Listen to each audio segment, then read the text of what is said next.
It's my pleasure to introduce tonight's distinguished lecture. It's, I think, both someone who will capture the interest of everybody here in the audience, but also a topic that will capture everyone's interest here tonight as well. Lois Jacobs is the worldwide CEO at Landor, which most of you, I'm sure you already know this, but it's a very successful branding and design consultancy with 27 offices in 21 countries. And Landor is part of the WPP group, which is the world's largest marketing and communications group. Landor really does actually build on some of the world's most agile brands and brands that thrive on change. So there's some similarities to the higher education sector in that respect, since we live in change. And it's worth just saying a little bit about the background here. So Lois was, before joining Landor in 2013, was CEO of Fitch, a global retail design consultancy. You'll be seeing a pattern emerge, I think, in terms of your career here. Between 1999 and 2009, Lois was president of the experiential marketing agency Jack Morton Worldwide.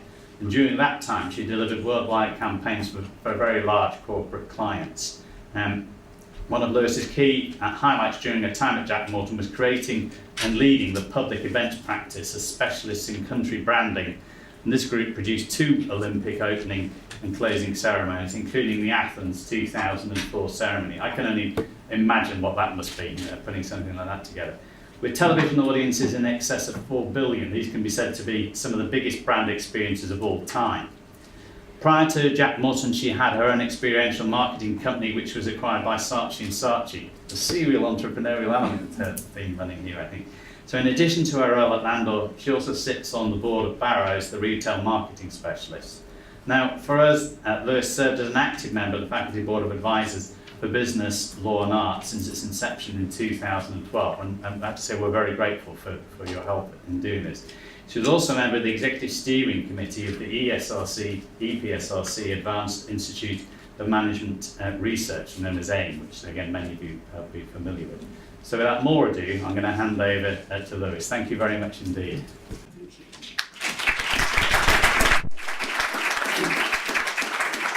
I think it's a good job that I'm here, because I don't know about you, it's making me feel really nauseous, that slide. So I'm only going to keep it up for a few more minutes.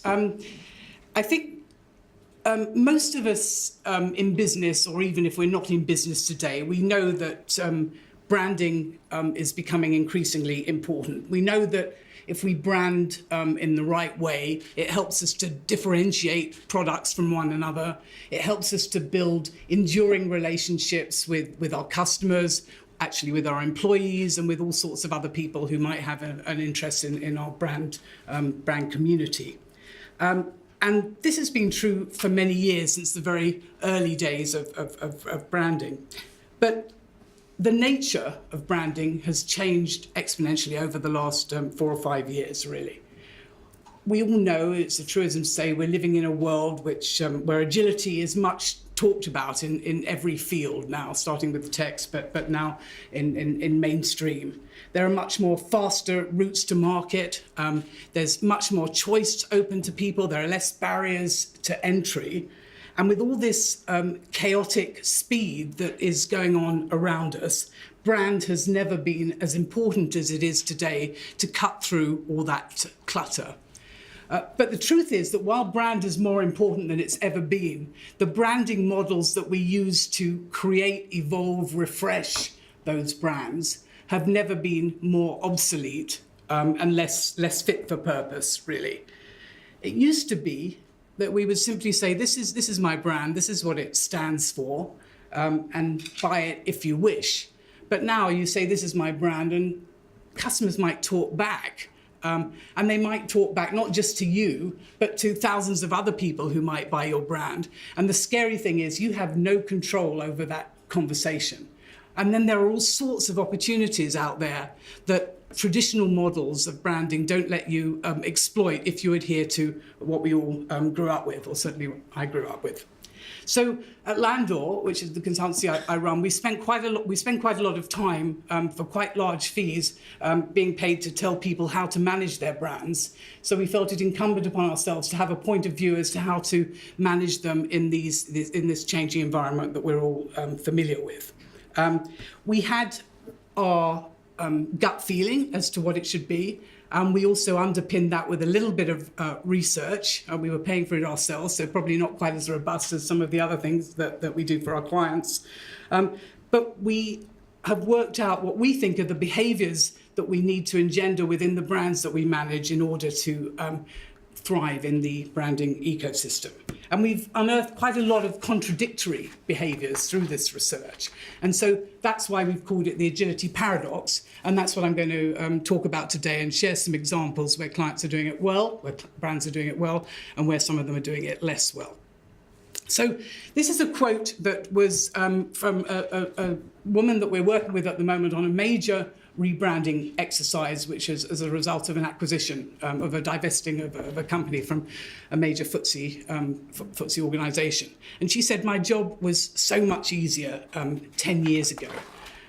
What she was referring to was that when she did her last major rebrand, which was about 15 years ago, effectively she said that the key thing that I had to worry about was that the file which contained the design for the new brand was received in Jakarta or in any of the different countries where we were operating in the right format so that they could print out all the different brand collateral. And that was really what the job of the brand manager or the brand director was.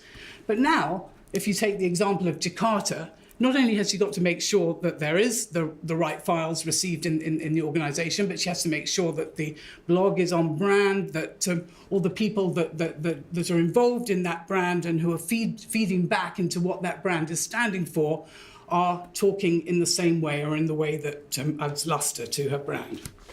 So things have changed a great deal. Just really 5 or 6 years ago, brand building was like building a cathedral. We were constructing something that was intended to last for 1,000 years. We had teams of artisans that were each tasked with carefully working in accordance with their craft, polishing and burnishing the different parts of the cathedral. And this magnificent edifice was being created so that it can endure all the forces of the marketplace that would subsequently come into being. Organisational change, competitors, new brands, all those kind of things. Our cathedral was designed to stay in place and make sure that it was inviolate.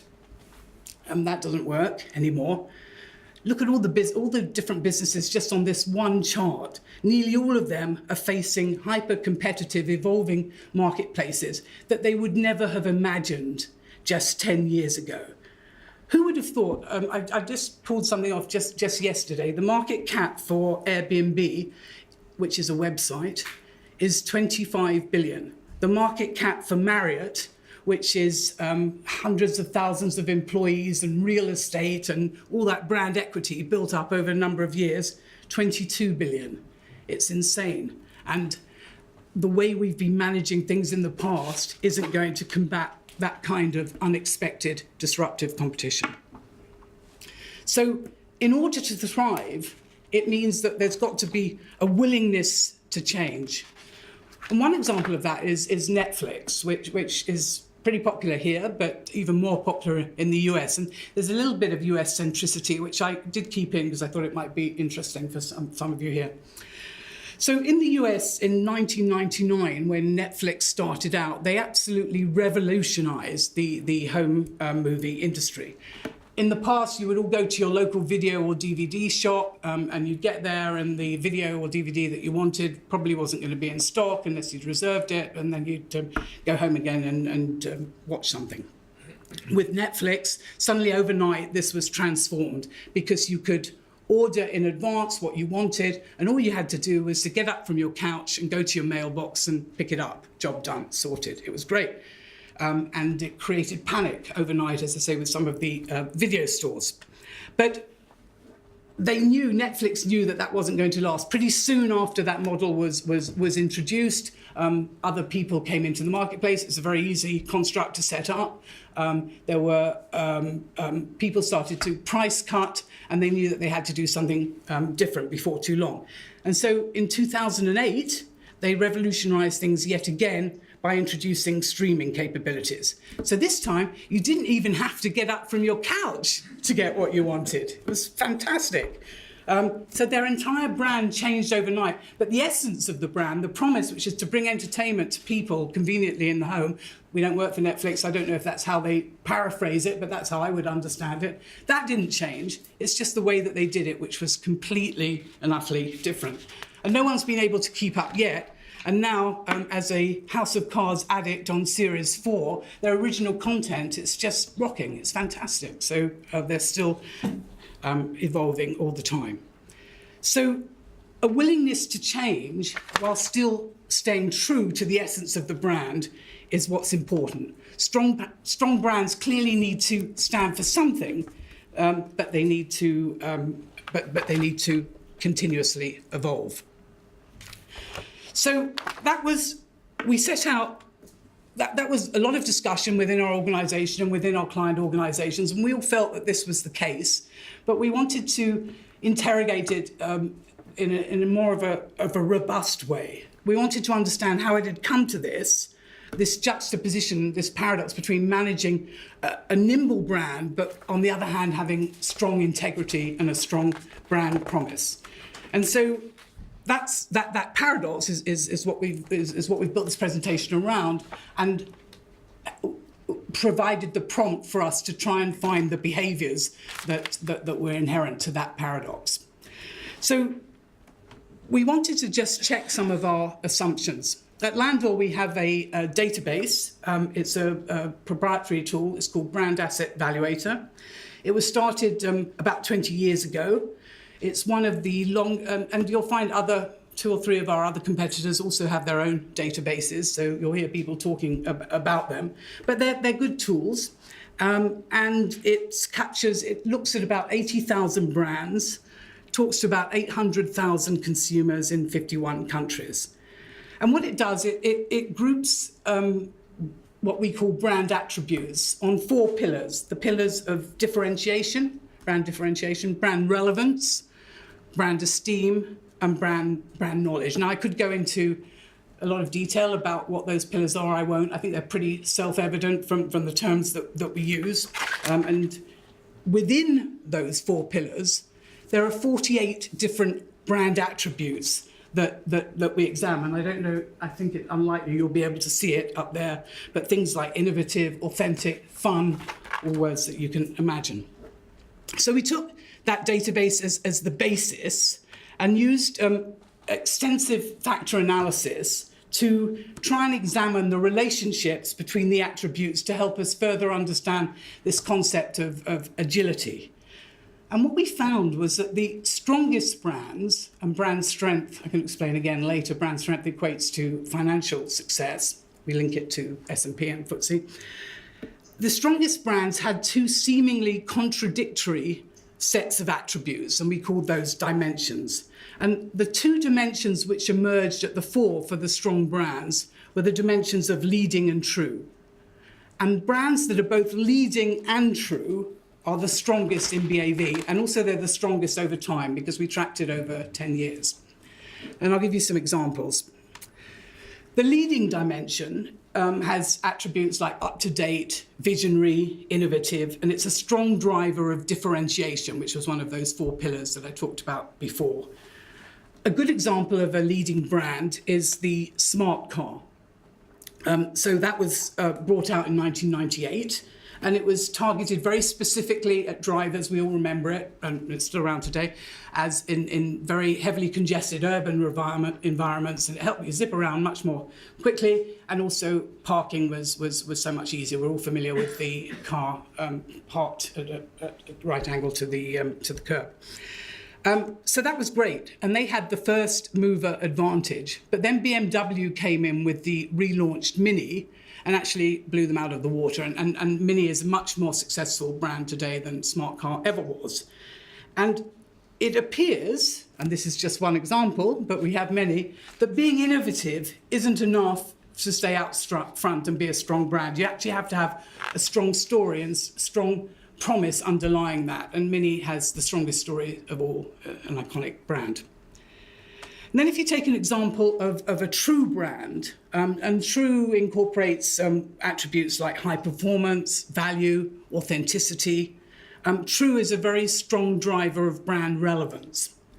And Kellogg's Cornflakes is a brand which we might consider in the true section. It was invented, I think, in 1906 by Will Kellogg.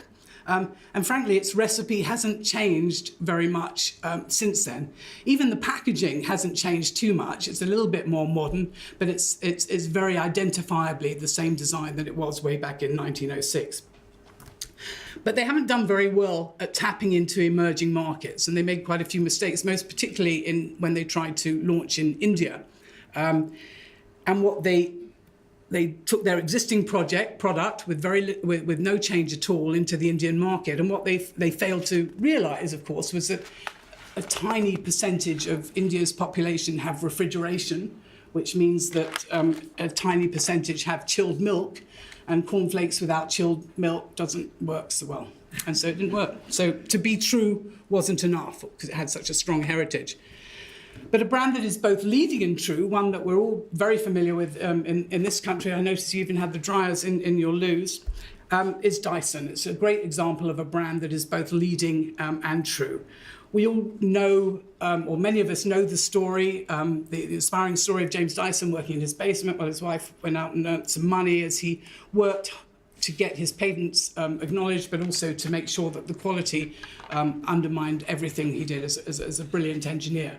And he's continued that after, obviously took away the generic for the sector of Hoover, but he's continued that in everything that he's done, whether it's the hand dryers in the loos, whether it's the new 300-pound hairdryer that I believe he's just launched.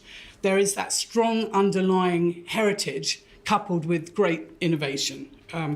And you'll see that when we come to some of the league tables, it scores very highly in most markets.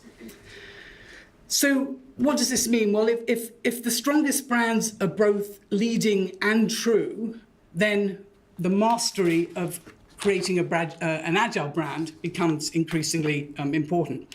Just for interest, I'm not going to dwell on it too much. This was the top 10 brands using that BAV research, top 10 global brands that came out of it. Unsurprisingly, a lot of the tech companies are there.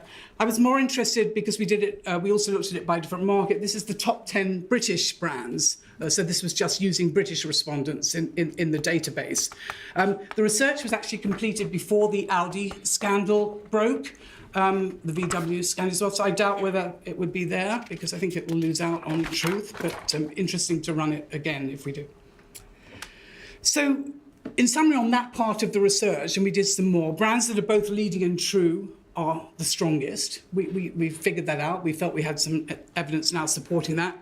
Strong brands drive financial value and they're more resilient during hard times and they bounce back more quickly. I realise I haven't showed you that evidence, but what we did do was to track these strong brands against, as I said, Standard & Poor's and one or two other indices, and we looked at how they performed over a period of time.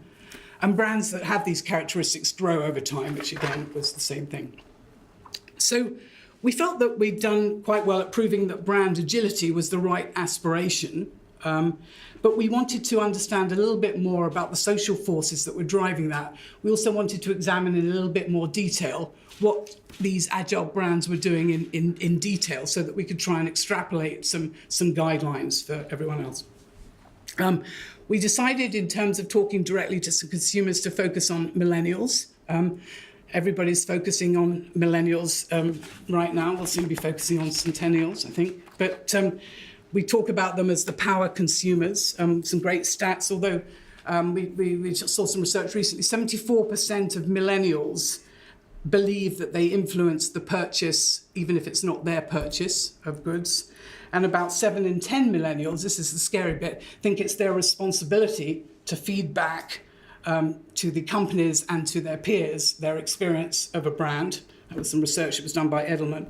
And that was worldwide, but just in the US, the US Chamber of Commerce believe that that millennials account for about $200 billion of direct expenditure, but influence about $500 billion. So I'm going to talk a little bit about some of the findings from the Millennials, because what we did was, over a period of about 3 weeks, we created some online communities in 4 different markets: China, UK, US, and France. And we talked to them, we asked them questions, we set them exercises, we received blogs and posts and videos from them in response. And so from this, I'm going to draw a set of conclusions. But I did want to just sort of say as a by the way, that although we think that there are many common trends that can be identified with millennials from all around the world, we don't treat them as one homogenous group. It depends very much on the brand and how we talk to that group. So let's hear what they said. We found that millennials are accustomed to the speed of the market, and they expect brands to be equally good at that. What distinguishes a brand from a super brand is its ability to adapt. Change happens very quickly, and super brands are able to either stay with that up with that change, or they're even ahead of the curve. They anticipate the change and they tweak their products to adjust accordingly. So, and I'm going to just show you, these are the videos that were posted by the millennials themselves in the different communities that we've created. So they also value brands that can form long-term relationships and stay true to their heritage. They want brands to evolve with the times, but in ways that feel authentic and foster trust. They're quite keen to buy locally. This is from somebody in the UK who tries to buy British wherever she can. And also in the US, this is a comment on a brand called Michelle and Augustin. It's a bit like the brand, the Innocent brand that we have here. And she said it was very Frenchy. It was a kooky brand, and she liked it for that reason. They expect brands to be accessible, to listen and to be responsive. So the brand it's loved by many people, and it listens to what its customers want. So whether it's good things or whether it's bad things, they'll take it all on board and strive to be better than they have been in the past.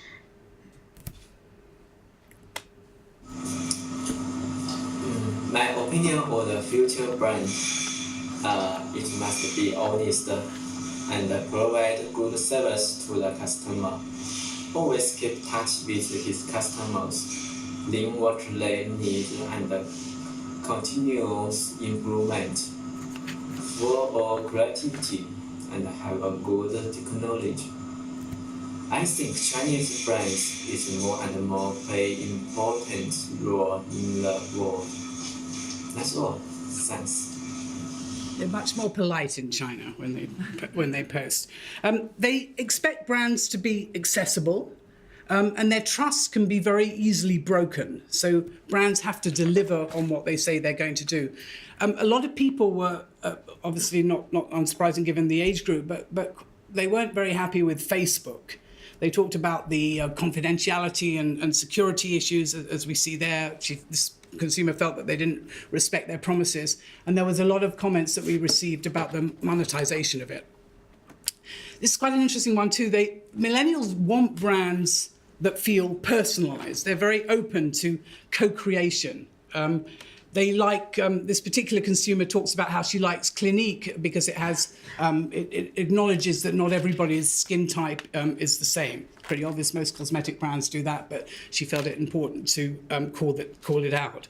So they like brands that are personalized, but they also want them to be inclusive. And that's a bit of a paradox, really. If you're very personal, you're not necessarily going to be of interest to everyone.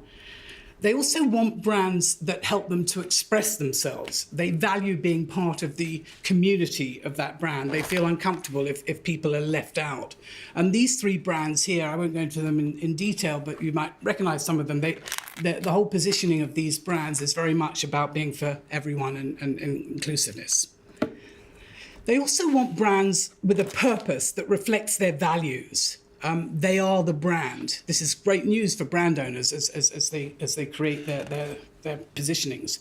They don't want to buy products, as this consumer says, which go against my values. Every brand I choose reflects who I am. So they value companies that are principled, but are open to new ideas. And in keeping with their desire for self-expression, millennials want to use brands that share their beliefs. They favour brands that facilitate collaboration. They believe that that's the job of a super brand.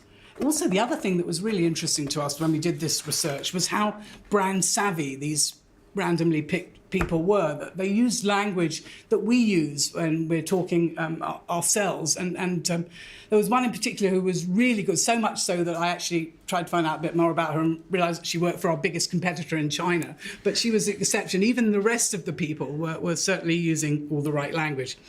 This is one of my favourite posts. It's an example I'm familiar with. Nutella. There's this consumer who talks here about how she used to buy Nutella, but now she doesn't want to, because there was a Nutella lover on Facebook who tried to organise a Nutella day, and somebody in Nutella HQ didn't like the idea of that, didn't like the lack of control. We all fear lack of control. And so they banned the initiative. I don't know how they managed to do that. So she was very disappointed by Nutella's reaction. I think that a good brand must change but stay true to itself at the same time. It has to keep up with the times but never forget its roots. I think they have to understand what consumers want and what they like, and they have to do anything to improve themselves. So where did we come out? Well, evolve, but stay true to who you are. Collaborate, but be authentic. Personalise, but be open to everyone. And maintain a strong heritage and innovate. So we were struck and relieved by how precisely this deeper dive into consumer expectations tallied with some of the extrapolations that we'd made from the BAV research. This is the reality. This is what we're hearing in the marketplace. So if we accept that we're living in this world of paradoxes, how do we manage our brand? Now, what I'm just going to do in the remainder is talk about the behaviours that we've identified and give you some examples of where it's working and perhaps where it isn't. So the first of the 6 behaviours that we've identified, unsurprisingly, is about being adaptive. Agile brands have to be willing to change, and they have to be willing to change quickly. Let's talk about Kentucky Fried Chicken. This is one of my favourite examples of an adaptive brand. What do you think would make Kentucky Fried Chicken, with that iconic packaging and branding, go from this to this? So, as branding people, we're taught the identity is sacred. Protect the brand assets, using all the language and the jargon intentionally. Never dilute brand equities. That's what we've all been brought up with. But Kentucky Fried Chicken broke the rules. One of America's biggest fast food chains is Cricket Australia's biggest supporter. And during the 2013 Summer of Cricket, Australia's arch-rival England was visiting to contest the Ashes, with their red and white Barmy Army in tow. So how could KFC say they supported the Aussies when their red and white brand identity favoured the English? It was time for them to show support the only way they could, by changing their colours. In a global first for KFC, we rebranded its iconic red and white with a patriotic green and gold. Thousands of employees, sponsors and businesses were involved. The launch of a huge colour change. To give full support to the Aussie cricket team, KFC have gone all green and gold. Everything was changed, from the logo and billboards to the stores and packaging. It was a huge feat that was completed in just a few short days. Cricket fans genuinely supported the change, getting involved and even creating their own Bucketheads hashtag on Instagram. The campaign became a talking point in the Australian and British media and was supported by traditional TV, print and online advertising. Under its new colours, KFC's sales increased by 178%. Facebook likes went up an average of 1,200 a day, and we sold out of all 330,000 green and gold buckets. We had changed the way Aussies saw KFC. But best of all, England and their red and white Barmy Army were sent packing with a 5-0 thrashing. So that would never have been done in the past. Nobody would have been allowed to do that. So what's the learning from that? Let go of the consistency handcuffs. there is definitely value in cohesive and consistent behaviour, but there's also a danger of really stifling your teams with rigid guidelines. And don't confuse brand strength with never bending the rules. I would say bring back Nutella Day. So there's another example, actually, which I haven't got here. I don't know how many people are familiar with the American biscuit brand called Oreos. And the Super Bowl is the biggest advertising event in the US. The commercial breaks in between the action, and there seem to be more commercial breaks than action, get talked about and tweeted about and so on. There was a power cut in a Super Bowl last year or the year before, and somebody at Oreos tweeted, Oreos were sponsors of the Super Bowl, tweeted, you can still dunk in the dark, because you dunk Oreo biscuits. It got so much media coverage, it was unprecedented. But that was a brand manager who felt empowered to be able to do that about the brand without checking with anyone. So we've talked about them being adaptive, but in direct contrast, more than ever, they're clear about what they stand for. And there's a bit of an unintentional theme here about fast food chicken, because I'm going to talk about a brand which, unless you've spent time in the southern parts of the US, you probably won't have heard of, but I just love this example. It's a brand called Chickfila. It's a privately owned company. They've got any Americans here? Actually, just, okay, so Brandon from Newcastle via LA. That's right, we talked before, yeah. Do you know about Chick-fil-A? Yeah. So it's a privately owned company. It's owned by a family, the Cathy family, Dan Cathy, and they have a very public mission, which you can see on the slide, to glorify God by being a faithful steward in all that's entrusted to our care, and to have a positive influence on the people that we might come in contact with. So their Christian beliefs are very much evident in the way they are. They close, for example, on Sundays. No quick service restaurant closes on a Sunday in the States, but they do that because they want their people to have a day off. They've got also great advertising. This is one of my favourite billboards, which is done there. And in 2013, when gay marriage became legalised in many states, Dan Cathy tweeted his upset and distress at the sad day for our nation. Founding fathers would be ashamed, blah, blah, blah, about the legalisation of gay marriage.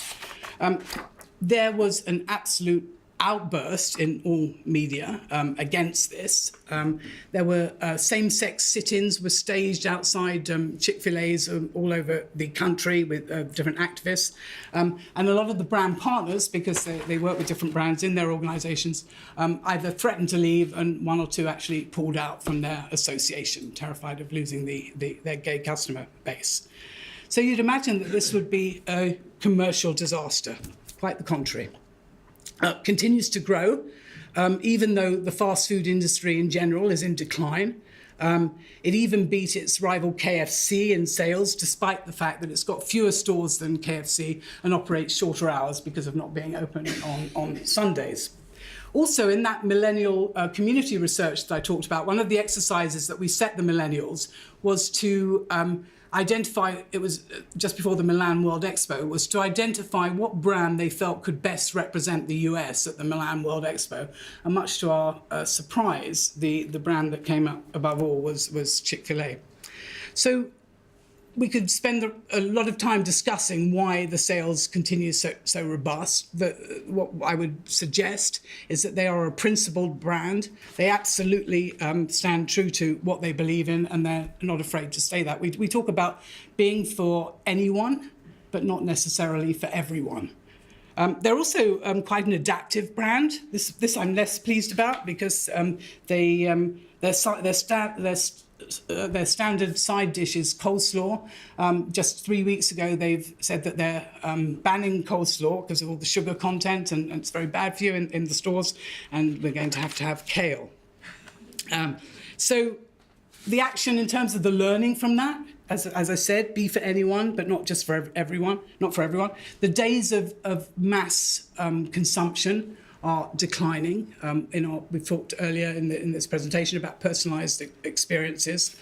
And take a strong position, whether it's about process or whether it's about policies or even politics. If the opinion is important to your company, share it. That's what your consumers want from you. They want to hear what you believe in and what you stand for. And most of all, they want you to deliver against that. This is one that's very challenging for those of us who've been in branding for quite a long time in terms of behaviour. This is the third behaviour, which is about being open. Agile brands participate in open conversations with their consumers. Adobe, a brand which many people within this faculty would know about. It's the standard brand that all the people in the creative industries use for designing. And a lot of everything that I've been saying, I've talked mainly about consumer brands up to now, but also so-called B2B brands, which with much more targeted business audiences. All of these tenets we believe can be adapted. So they published this software that's standard for the creative community. And in 2014, they embraced that community by asking 14 artists who worked in different media to look at their identity.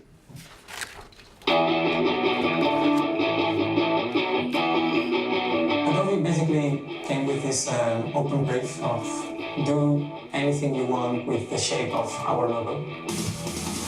They just said take our logo and put your own interpretation on it. And if anything, their guidance and boundaries were to just be yourself. Any logo is iconic and set in stone and not to be trifled with. And to have Adobe initiate this project where they let all sorts of designers and artists take apart their logo, it was nerve-wracking. I have no idea how I'm going to create anything. I won't show all of it because I don't want to run over time. But what they've also extended that was 2 years ago. They've now extended it, and there's a competition running for artists under 23 to see what they can do with the logo as well. So make your customers your consultants. Help them shape their favourite brand experiences and give them a way to have their voices heard. That's what we think the action would be from that principle. Number 4, agile brands are responsible. Good citizenship is intrinsic to good business. And they're responsible to the environment in which they live, they're responsible to their employees, they're responsible to their customers. And here's an illustration of that for Volvo. Volvo came up with a concept about life paint, which is paint that you put on you as a cyclist, which lights up in the dark and enables you not to be run over by careless drivers. Here's what they did with that.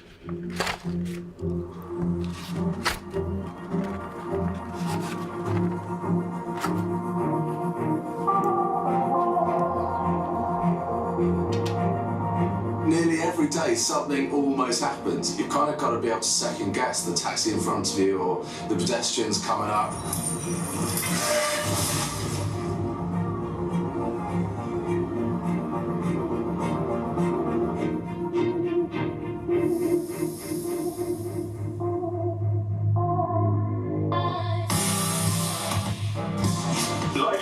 Is a unique spray, invisible by day, but lights up at night in the glare of headlights.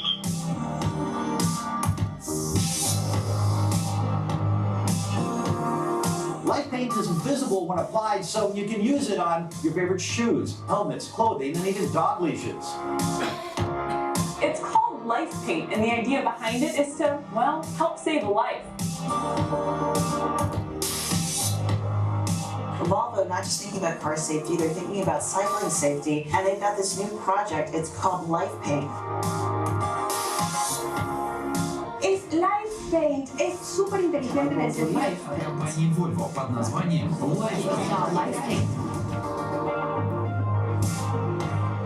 I think cycle safety is not all about bicycles, it's about cars, it's about pedestrians, it's about sharing the road with other users. So it's great that a car brand has got involved to essentially help cyclists and help drivers in the end and save lives.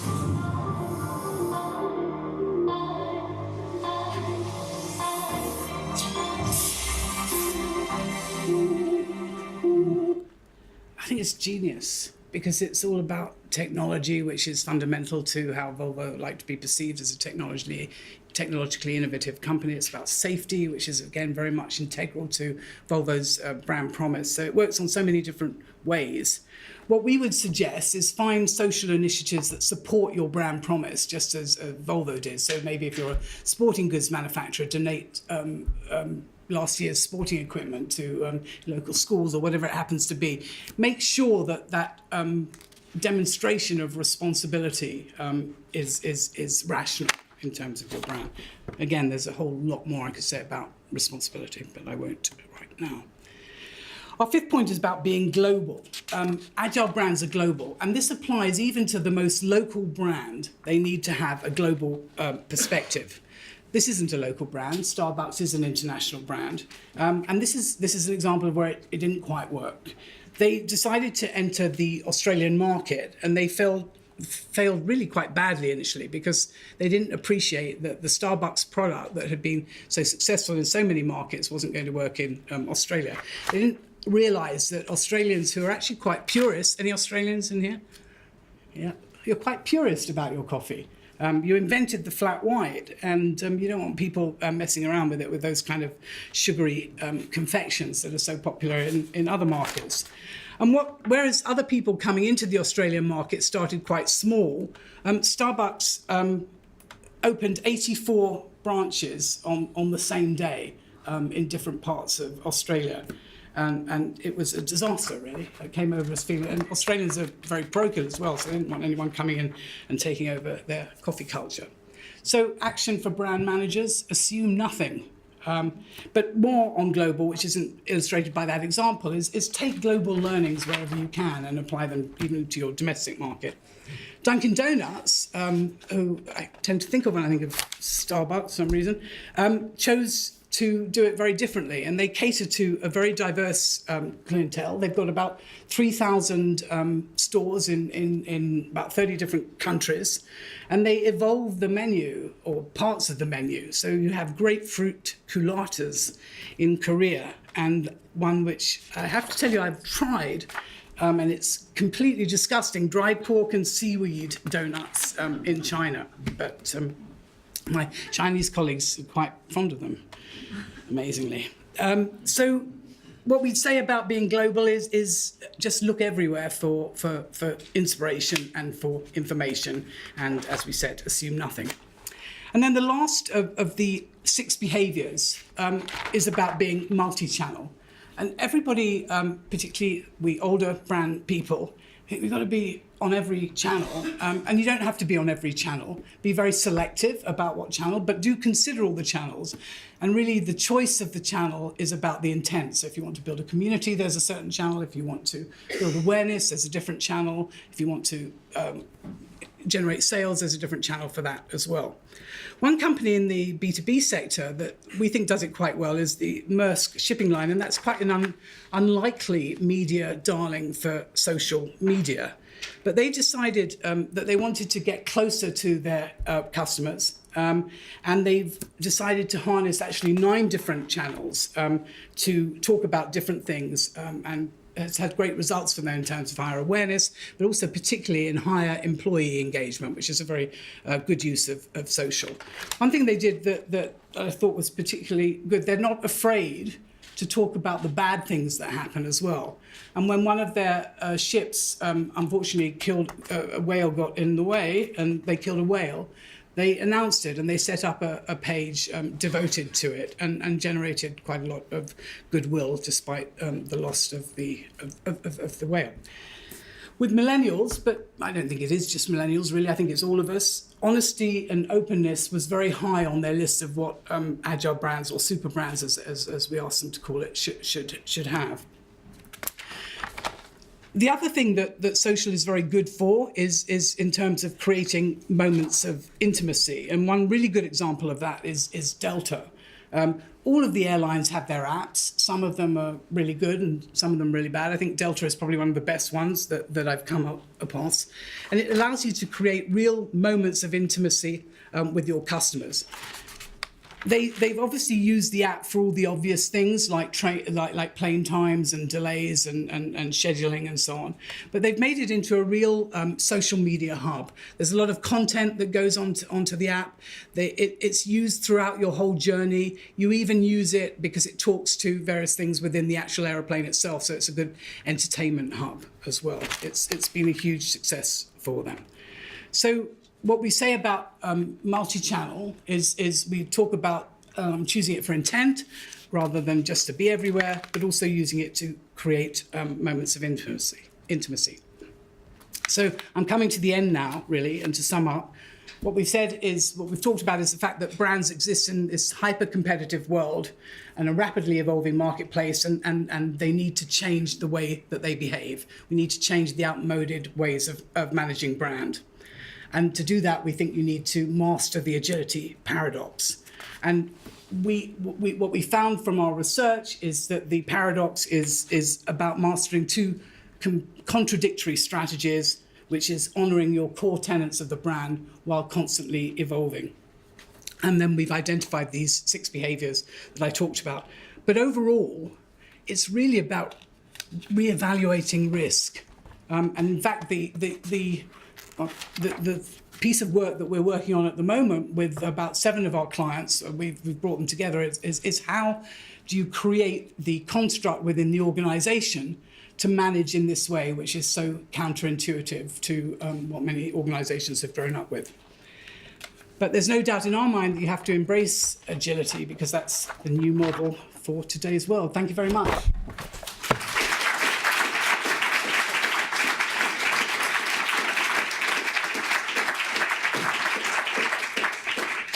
Lois, thank you very much. And I understand you're happy to take a few questions.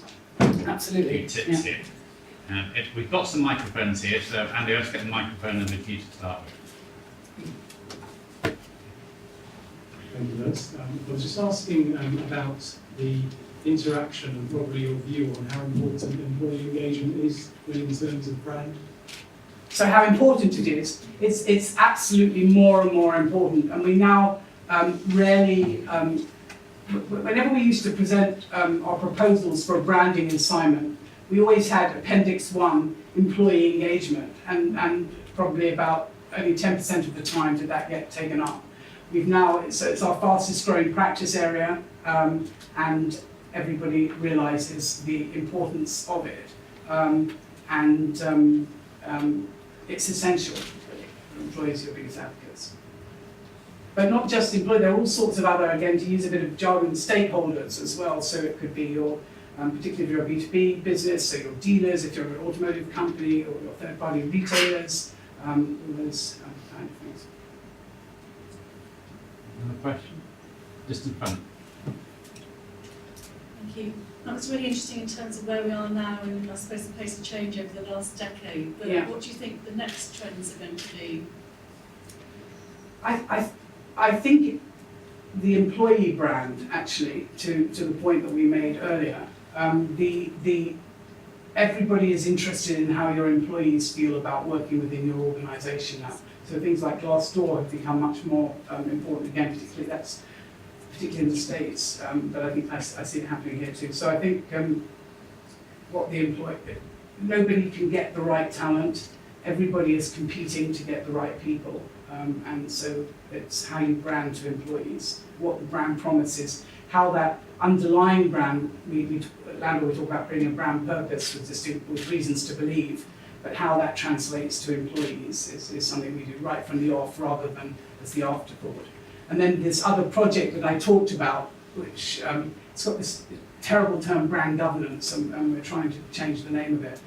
But if this is how organisations can be, when is it all right for your employee to tweet something like Oreos can be dunked in the dark, and when does he have to ask permission? And how do you manage that kind of environment? Because you can't have anarchy, because that won't promulgate the brand. So that will be my next presentation to you all in a year's time, and we've worked that out.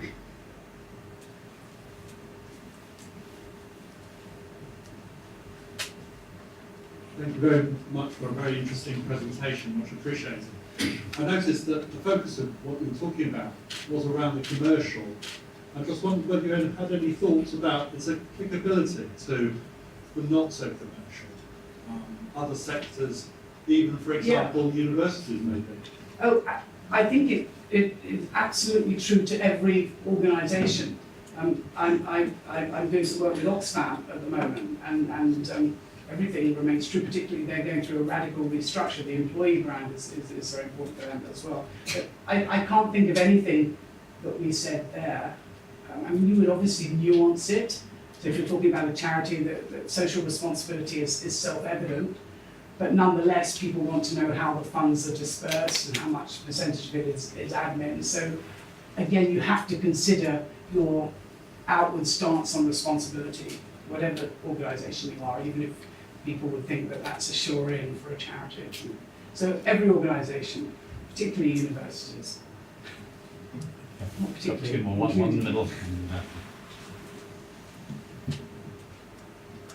You were doing so well, and just a point of clarification, I believe that the flat white actually comes from New Zealand. Involves in talk about just being brand strong. You mentioned how millennials are very keen to comment on merchandise and brands. How do you take this engagement and encourage them to vote? Yeah, I'd have to think about that one. They certainly regret it now.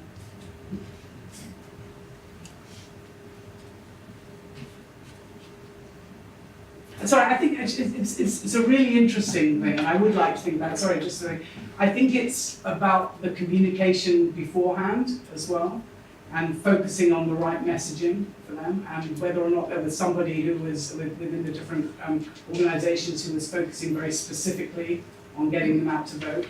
I didn't see any evidence of that, but then I wasn't that target, so maybe it was. I guess Mr. Cameron should have hired you then. Almost certainly, everyone should hire us, really. Well, it might have had something to do with the fact that politicians weren't being adaptive, principled, open, responsible, pleasant. Well said. Was I right to note that the top 10 brands, both in the UK and globally, didn't have strap lines, and you disapprove of strap lines because they restrict agility and adaptability? I don't disapprove of them, and I think probably some of them did have strap lines that we perhaps didn't put up there. But you may know for sure. I don't know for sure. Personally, I'm not hugely in favour of strap lines, but many of our clients are, and so we do use them. We try not to make them limiting, but at the same time we try not to make them anodyne. And I think there is. There's a recognition that they need to change. And that's the thing that people find very difficult because they get very wedded to the strap lines. But I think it's much more about the communication that goes around the brand, and the strap line is just one small part of that, really. Do you like, was that a loaded question? I'm not thinking there was a discussion on the strap line going on. That's unfair, I'll catch you later. Intimacy is an interesting word. And I was heartened a little while ago to find out that my trousers were made by Fred in Hepton Bridge. He had a mate called Bob who was going to make me a belt, and I kept on telling me this stuff. And I got in the shower the other day and found out that my gel was packed by Voitech. And now you point this out, I'm thinking, am I just being taken for a ride? Do they really care that I know that Voitech packed the shower gel? And how quickly we move past that to, and can we therefore appear to be phony if we're communicating? Exactly, that's to our people. It's the inferred phony position that then turns you all completely off the brand, and it maybe isn't as true as. The intimacy that I was talking about was actually on giving people the information that they want. So on the Delta app, or whatever app your favourite, it's because you can set it to give you what you want, and you have your one-on-one relationship on that side. But intimacy, in the way that you're describing it, that's a valid way to describe it, has to go hand in hand with authenticity. And that's, I've most of my career had great difficulty with social responsibility, CSR, kind of thing, and we have it as one of our 6 behaviours. It has to, we all know, and our consumers are very forgiving, that people are doing socially right on stuff because they want to sell more stuff. None of us has a problem with that, really, I don't think, because it's the end. But, so be upfront about that, is what we would recommend. And so the ubiquity of some of the things that you're describing devalues it, and so it needs to be carefully selected. It needs to be authentic.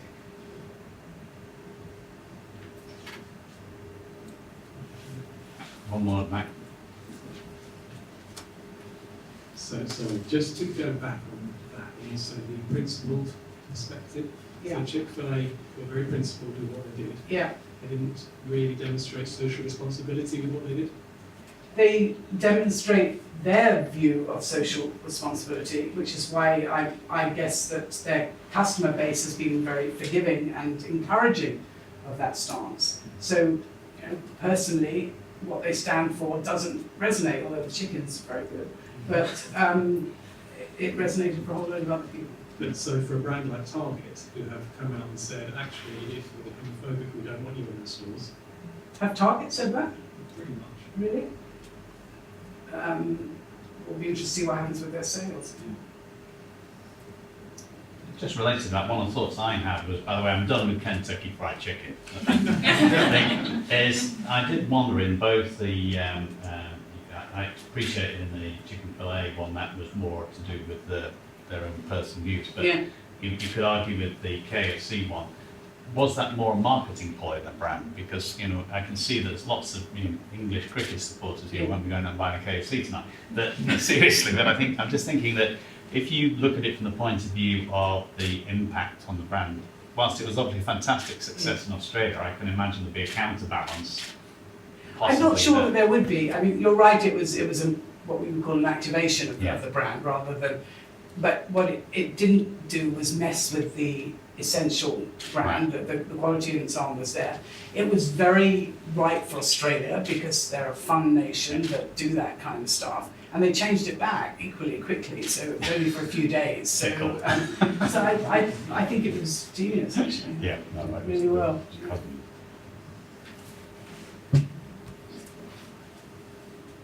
did research using Millennials. So are you planning on doing research to look at other age groups? Because we know we've got an ageing population, and Yeah. so in the workforce we're going to have 4 generations kind of in the workforce. And if so, are you expecting there to be many differences? I don't think it will be. I think boomers tend not to engage as directly with brands. They tend not to, this generalisation, feel as possessive and parochial, as personally damaged if people mess with their brand. As far as I'd love to research every demographic, but this was our own marketing budget. And that's, although it's had quite a lot of airplay actually, but so we can't afford to research in as thorough a way as we would wish to. But if we can find a client that wants to, we're happy to help. Probably a good point for me to actually once again thank Lois for what's been It's been a a pleasure. fascinating talk tonight. So thank you very much. You're very welcome.